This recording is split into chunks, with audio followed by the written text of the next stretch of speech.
Welcome to the Social for Brokers podcast. Today, I have with me Laura Cole from Envision Financial Solutions on the podcast. So Laura is 28 years old, just turned 28 on the 31st of July. Reason I say her age, and I don't really just mention people's ages straight up front, is Laura's been in the industry for the last 8-9 years, starting the industry when she was 19, and she's really passionate about young women in the financial services industry. And it's one of the sole reasons we've arranged to get Laura on the podcast. It actually started from us talking on LinkedIn and how I was talking about when I had Pam Brown and Nina Brown on. And Laura's like, look, I really want to speak about this. And she's got some great stories about why she thinks women should be in the industry, especially people leaving school or leaving college. It's a real good industry to get into. We're going to speak about why she thinks there's a lack of women in the industry and how it should all start from a school level. And some great episodes about that we'll be speaking about as well. So Envision, it was actually set up by her mom. So she's always seen strong women in the business and how to run a successful business. And I'm really excited because we've spoken about this off air, where she can take the business in the future. And I'm sure social media is going to play a huge part on that, because Laura actually heads up the social media content for the company at the moment. I've seen a lot of their stuff on social media and it's really positive. And I think Laura does a lot of stuff that I talk about without even realizing. So we're going to be talking about that as well. But Laura, thank you so much for coming on. Welcome to the podcast. Thank you for having me. And happy birthday for the other day. Thank you. Now, closer to 30. That's it now. You're going to be talking about getting the youngsters into the industry. That's what I find now. Yeah. What was that I was thinking about the other day? I was thinking like my age. I remember actually I saw a watch in my cupboard that I got for my 21st, and I thought I got that 12 years ago. I don't wear it, like I just do like Apple Watches. I know, it's scary. We've got we did have a young lad working for us, 18. Yeah. And I thought I call myself his sort of generation. And he actually said, he's like, no, you're not classed as our generation anymore. You're old. I was like, what? You're like, oh, no.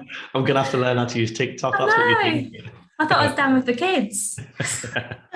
But that's where I want to start, actually. I'd love to, my voice is going. I'd love to start from when you left school. Did you leave college? What did you actually want to do when you were at school or college in the first place? Yeah, so complete opposite. So I left school. I knew I didn't want to do college, didn't want to do university. Completely not academic at all. Being completely honest, my grades were terrible, not because I wanted them to be or didn't work hard. I've just never really had that sort of skill set. So I left school and straight away I knew I wanted to go into some sort of working job and earn my own sort of money. Probably as well looking up to my mum. She's always taught us, independent woman, work hard, earn your own sort of money. So I left and I'm very much into like arts and craft, that sort of stuff. So believe it or not, I did hairdressing. Okay. Got all my qualifications, did that. And then, so my mum's always obviously been a mortgage advisor, but she originally did it in estate agents. Okay. So wasn't happy. So mum said, right, I can try and get you a Saturday job, but it will be in the estate agency side, not as a mortgage. And right. So did that, loved it. Did you? Yeah, I did. I did love it. Completely different to the hairdressing style of things, but yeah, just loved it. I loved the atmosphere more, just everything about it. So then realised I'm actually quite good at this. So then I got offered a full-time job. In the estate agency, nothing to do with the estate agency, nothing to do with mortgages, but I worked in the same office as my mum. Nice. So obviously part of my job was to try and get people in to see mum, the mortgage. Yeah. And again, I was doing really good. I don't know if it's because it was my mum, so I had a bit of an invested interest, but every client that came in, I got them 100% with mum. Really? And then just watching what she did, and the sort of, it's a different sort of relationship you build, and just seeing the clients. Basically, essentially, mum's the one really who makes the first sort of dream come true, and then he sells them the house. So I just loved it, but didn't really think too much into it. I just kind of admired what mum did quite a lot. And then she left and set up Envision. Right. 6 months from that, I basically badgered her enough and she decided, right, you can come work for me. Do you know what I love about That's that how story? it all started. She obviously got you the Saturday job, but you had to work at doing it yourself. Yeah, I had to First prove thing- myself. First thing is, I love the way that you looked up to your mum and you're like, I could see myself doing that. But the second thing is, she went away and set up Envision.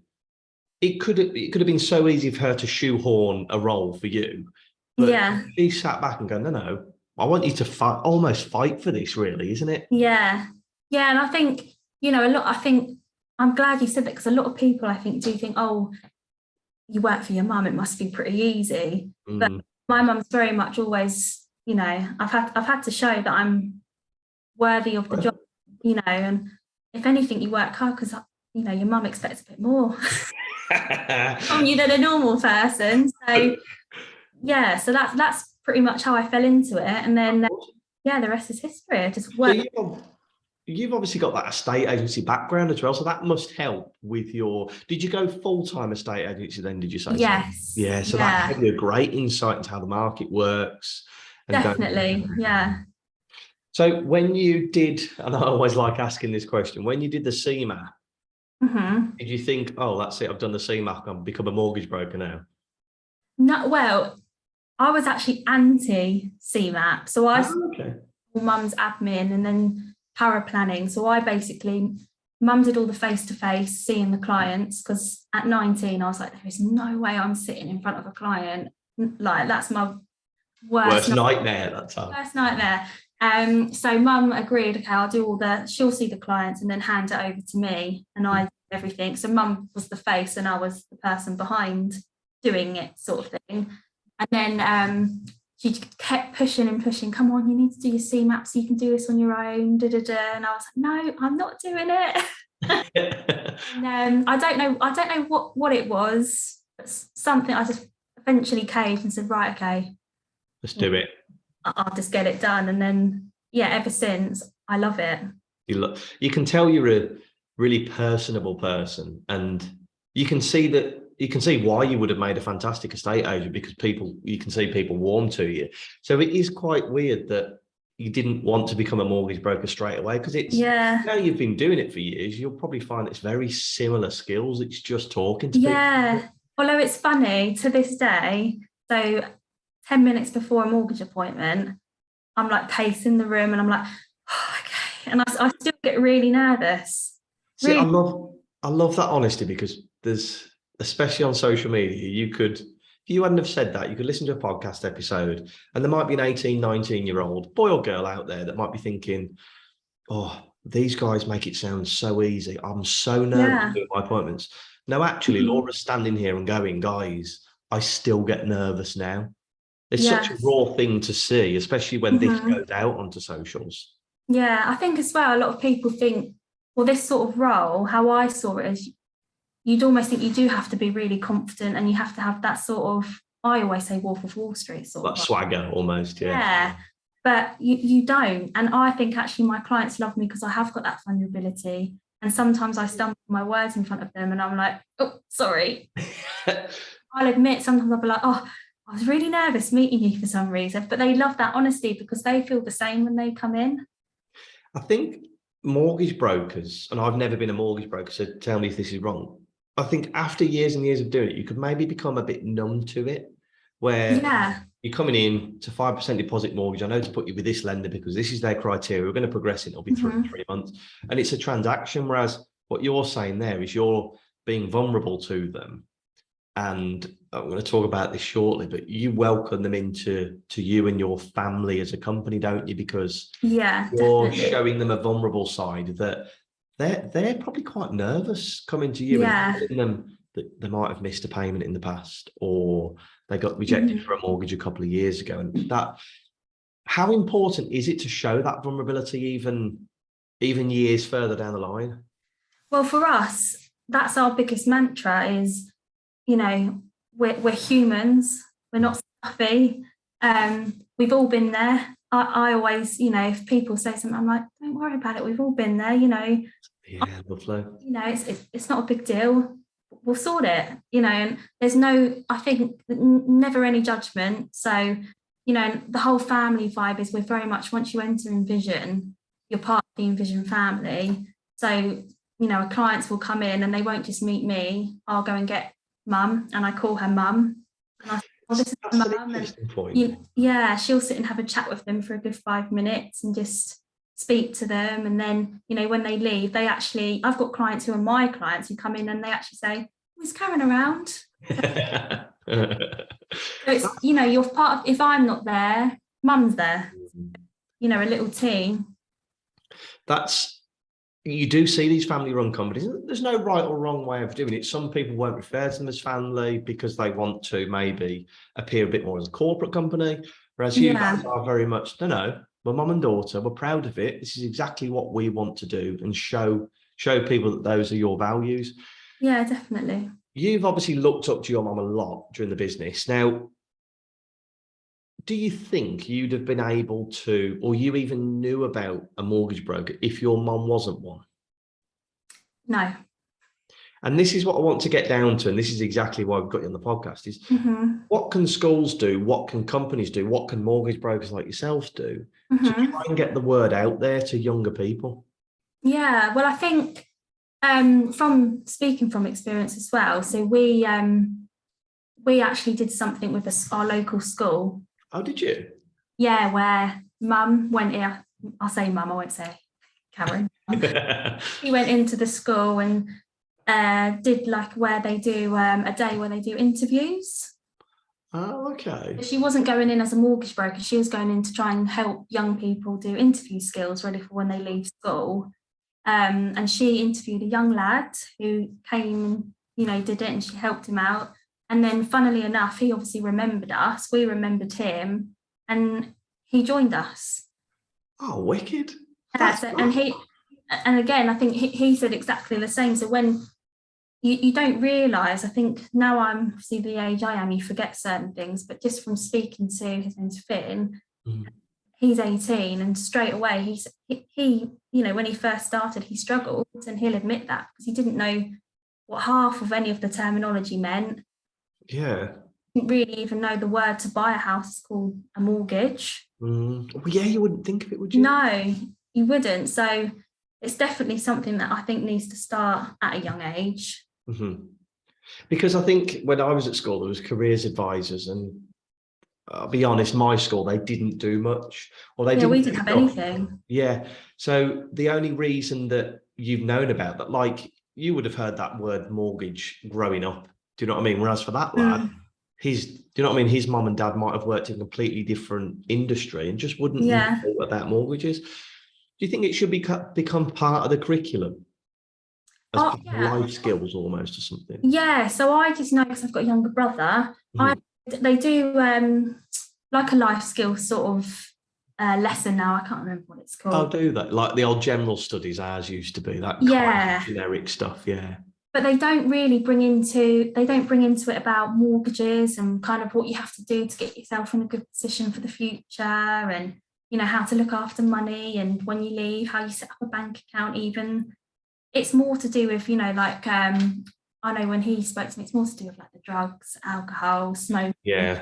They don't bring into the actual life skills of what you need when you go out into the big bad world. Because I think what young people don't realise as well is you do have to start things fairly young to get in a good position, ready for when you are. Definitely. The scary thing I find at the moment, I'm seeing a lot of this on TikTok, is the UK no pay people or something. And there's a movement going around that on the 1st of October, nobody's going to pay their electric bill or gas bill as a revolt. God. And I'm thinking, you don't I appreciate you protesting, but that's great now, you're 19, 20, but what happens in 5 years' time when you want to buy a house and you've got all the CJs? There's no voice of reason at the moment. I think there's a lot of people coming up with a lot of conspiracy theories, and everybody's got the right to protest, but there's nobody in the schools like you going in and go, guys, I know this thing's going about on TikTok at the minute, but when you get to that age, don't think that not paying for things won't come back and bite in the bum. Yeah. it's the voice of reason. I think there needs to be someone, Mm-hmm. and definitely somebody that, like yourself, would be able to do that, because Yeah. you go into schools and you can be vulnerable and go, look, guys, I never knew what this was all about. No. And you hear a lot of young people that do actually want this. Yeah. I've spoken to a lot of young people where they have said, oh, I wish we did have something in school where we knew even what to do in regards to opening a bank account. Yeah. I've heard that so many times when people, do ask for this to be done, but it's crazy that it's not been done. Yeah. I think we take for granted sounds like you've got a very supportive family, as did I growing up, but my mom helped me open a bank account. Do you know what I mean? Yeah. And some people aren't fortunate in that position where their parents are able to do that, or even parents sometimes have the knowledge to be able to do that. So it would be good for schools to get them into that. So we're going to get them into schools. We're going to talk to them about mortgages. What do we then need to do to get to the mortgage advisor point? Because you told me a story, and I hope you don't mind me sharing this, is when you were 19, you went to like a corporate event and you almost felt out of place there. And that would have been like 8 years ago, 9 years ago now. Yeah. What did you feel like, and what needs to change at those dues? Yeah, I think so. In regards to the do, I think, it is forever changing. It's changed completely. And it will have changed a lot over the last 8 years. Yeah, but I just remember my first experience. So I was obviously 19 at one of these do's, and it was just literally full of men in suits. Yeah. Who didn't necessarily want to engage, which, I probably looked like a young girl who almost, they weren't 100% sure why I was there, probably.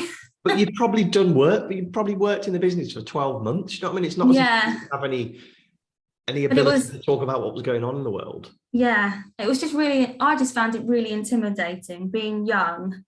And I think even to this day, I think sometimes even my mum, she's been in the industry for 40 plus years. And even sometimes she, struggles and finds, she has said, obviously, even from all her time, it is forever changing.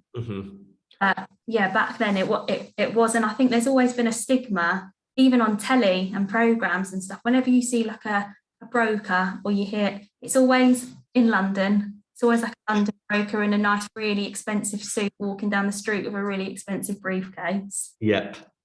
There's Wolf of Wall Street. It was, try and spot the woman. Yeah, exactly. In the phone calls, I don't think there was one woman in there. It was all just men in suits. And it's just, it is forever changed, but it's just, more young people need to come in, because there's young people now who want a mortgage. Yeah, exactly. And this is I have the 19, 20-year-olds that come to me.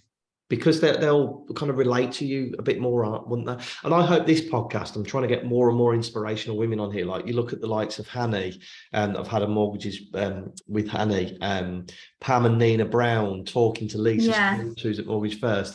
There's Kate McTurnan, a very good friend of mine, that set up this huge company. Samantha Cerrone, the estate agent. There's lots of women on this podcast.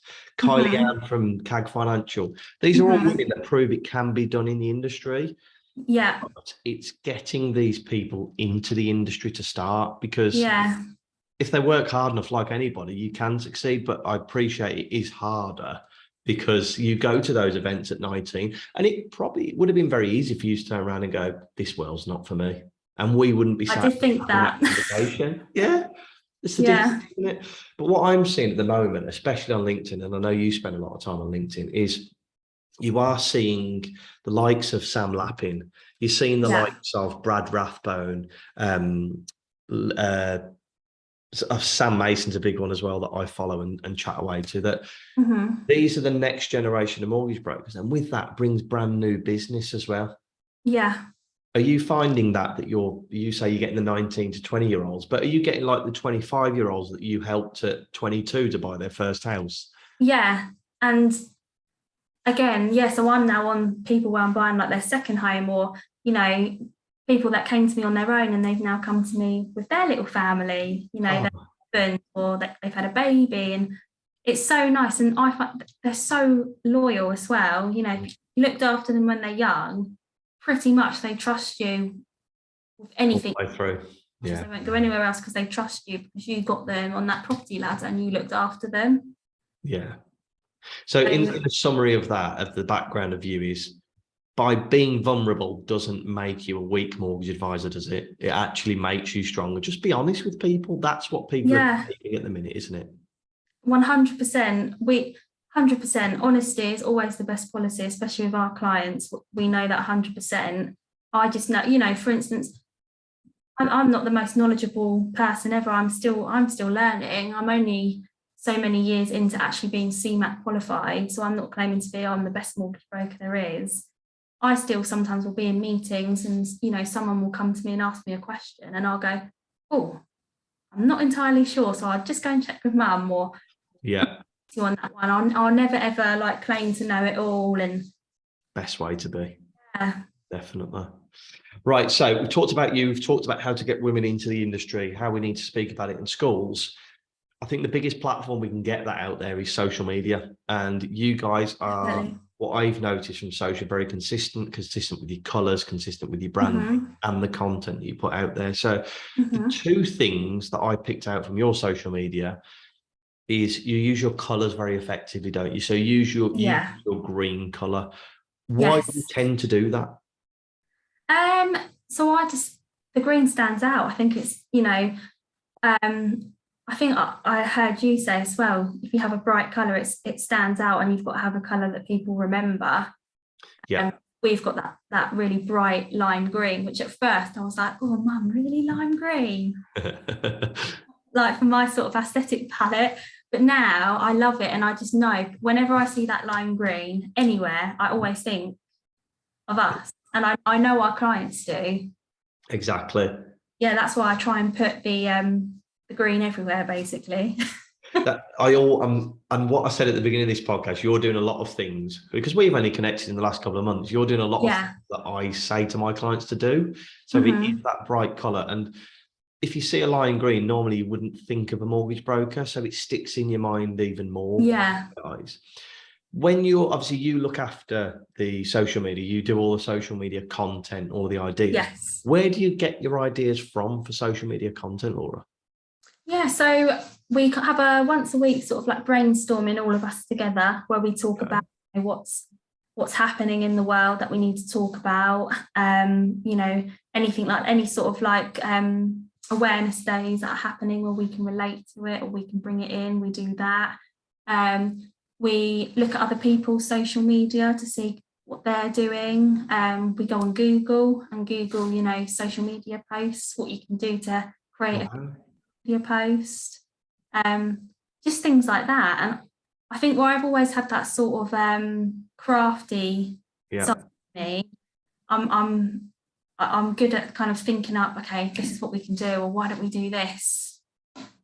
I love that you act like a marketing company. You have a meeting every week. I've not spoken, and there might be some out there, I've not spoken to a company that don't use us for their socials that have a weekly meeting. That's really powerful, I think, because you can, and I think your ideas, and tell me if I'm completely wrong, but you might be sat around a table and somebody turns around and goes, oh, I did a mortgage the other day for somebody that had a CCJ that their bank said no, but we placed them with another lender and we got it. You can then go and take that into a post, can't you? Yeah. So we do a lot of that, testimonials. We always say to our, you can do a photo and we can use it because it makes it more cool. Sometimes off their own backs, our clients will put on their Instagram and tag us in to say, I've got the keys, sort of thing. Straight away, I'm like, can I repost it? That's exactly where I'm going to give a bit of a plug to a product that we offer. So we offer a social media calendar. And you guys think of the ideas, you've got the ideas down, you know exactly what you're posting. But for somebody that's sat at home on their own, we've developed a calendar with 365 ideas. And it's 120 quid, and it gives them an idea for every day. Yeah. So Monday might be a testimonial. Tuesday is a good news story. Wednesday is National Cat Day. Thursday, share a throwback photo. Friday, upload a photo of somebody with their keys. Yeah, that definitely helps, definitely, because I have just started to try and bring that in. So I now do Monday motivation. So I try a motivational quote on a Monday. top tip Tuesday, that sort of thing. I try and not do it every week to try and make it a little bit different, because I always worry about people getting bored as well.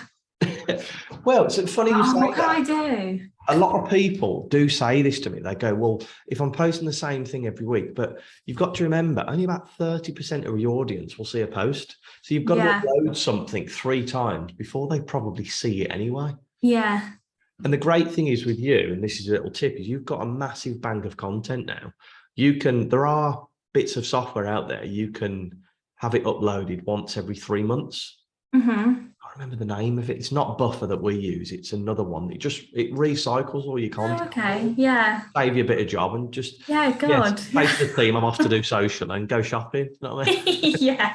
Or go you know what I mean? Go to go and have a nice meal. But it's that type of thing, like you say there. You're taking ideas from people that are in the business. Yeah. Do you I tend really to? love.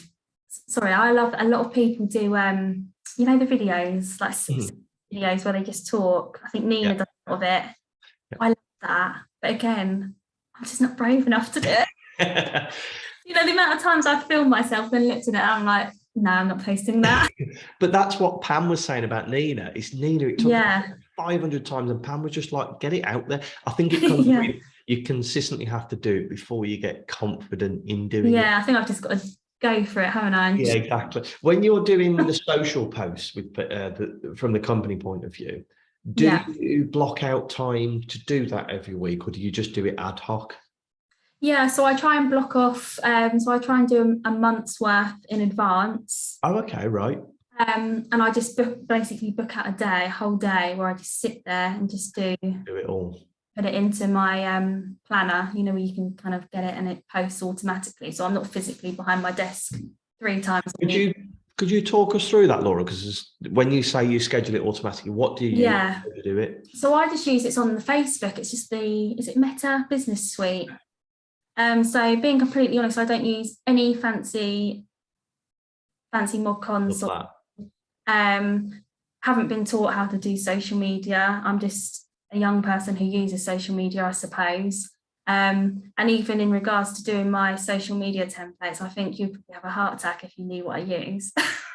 What do you use? Paint. I do you just straight through. You don't use anything like Canva or anything like that? No, I use Paint 3D. So that's Windows. I haven't used that. Okay. Yeah, so that is literally all I use. I have tried doing the Canva. Mm-hmm. I think that's all I've tried. And what are your struggles with Canva? Just interesting to know. I just struggle to find appropriate kind of templates to do with financial sort of industries. Right. I like to use our green, grey, white sort of backgrounds and stuff. On Canva, they just didn't have, unless I don't know, I'm using it wrong. I probably could do with a lesson, to be honest. No, it's just interesting to know from because we're going to set up like a training academy on Canva, so we're going to show people how to use it. So well, I'll be up for that. There we go. But no, just interesting to hear. So you do it all through Paint, and then you sit there once. Do you know what I mean? The thing is, if you say you break up that day, you could maybe split that up into once a week and do 3 hours once a week. Do you see what I mean? Definitely. Or I wouldn't say I sit there and I'm like, oh my God, I actually find it, like you said, sometimes I'll sit there and if I've got 10 minutes free, I think, well, I'll just do a quick template ready for August and get it in for August. Okay, you do it that way. Yeah, and do things like that. But I always like to make sure I've got a month in advance. So I'm in a panic trying to, get socials ready. Yeah. But yeah, I find the schedule and the Meta Business Suite, I love it. The reason, because I talk about Meta Business Suite quite a bit, and the reason I want to touch you is because you are, as you say, you're somebody that doesn't use all these mod cons. You are just somebody that uploads social media content, and it shows that it can be done quite easily. But you've got to put that time aside. So that's the first thing. You do your branded scheduled posts, okay? The other thing that I really like, the second thing I want to talk about, is how personal your content is. So what do you do to create personal content? Yeah, so Mum's the best person. I get her to do a lot of it, but she does do videos. Where she's actually going for a walk, and she'll do it. Mm-hmm. She does a lot of yeah, things like that. But we recently have just got into TikTok. Yeah, I've seen this. Yeah, so I would say TikTok, we don't get business from TikTok. We don't really get a lot of traction on the TikTok, but we put it onto our Instagram and our Facebook, which are our biggest platform. Yeah.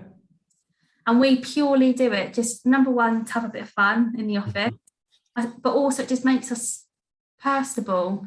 You know, we can be silly and let our hair down and have a dance. The amount of people that have come in and tease us for it, or, you know, it's a conversation start and they have a laugh. You know, we have BDMs coming in, they're like, we're not doing a dance. But then it's something you can speak to them that's not about business. You don't want to speak about business all the time, do you? No.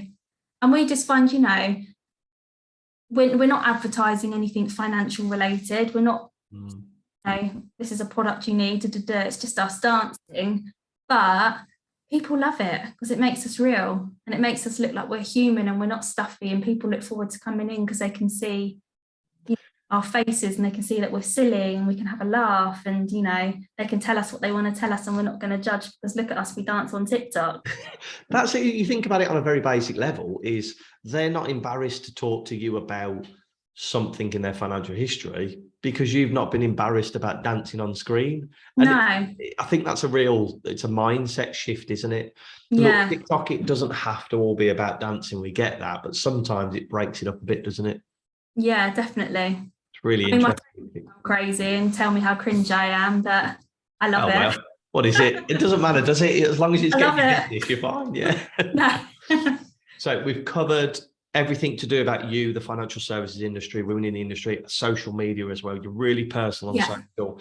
Those tools that Laura's spoken about there, you've got Paint 3D and you've got Facebook Business Suite. Those are the two tools that you need. And I'd recommend Canva as well in the future. We're now going to get onto the strategy part of the podcast. So we're going to pretend that you've moved to the north of Scotland. You've got a laptop, a mobile phone, and internet connection. What do you start to do to generate new mortgage business? So I guess it's, again, the power of social media. I wouldn't do a lot. So my answer is going to be very boring. So I apologise in advance. Try and think of a really fun answer, but I couldn't think of one. I would literally just do a video or a post to say, Envision have moved. Okay. This is where we are now based. Existing clients, we can still look after you. Interesting. Here we are. Do you know what? There's been so many answers on this podcast, but nobody has said what you've just said, just an introduction video. Here I am, which is what I do. It's so simple, isn't it? And you can go and take that and you can put it on TikTok, you can put it on Reels, you can put it on Facebook. Yeah, you can do all the tags to say, you know, hashtag Scotland. Yeah, North Scotland. You know, hashtag Scottish mortgage. And I thought that's how obviously people find you. Because I mean, I don't know about you, but when it's anything related, if you want to find a nice person who does your hair, you type in hair, and then it comes up with the local hair people. So, and the great thing is with Google now, they're going to start, you know, when you type in something and it comes up like Twitter news, they're going to start putting Instagram posts there and TikToks.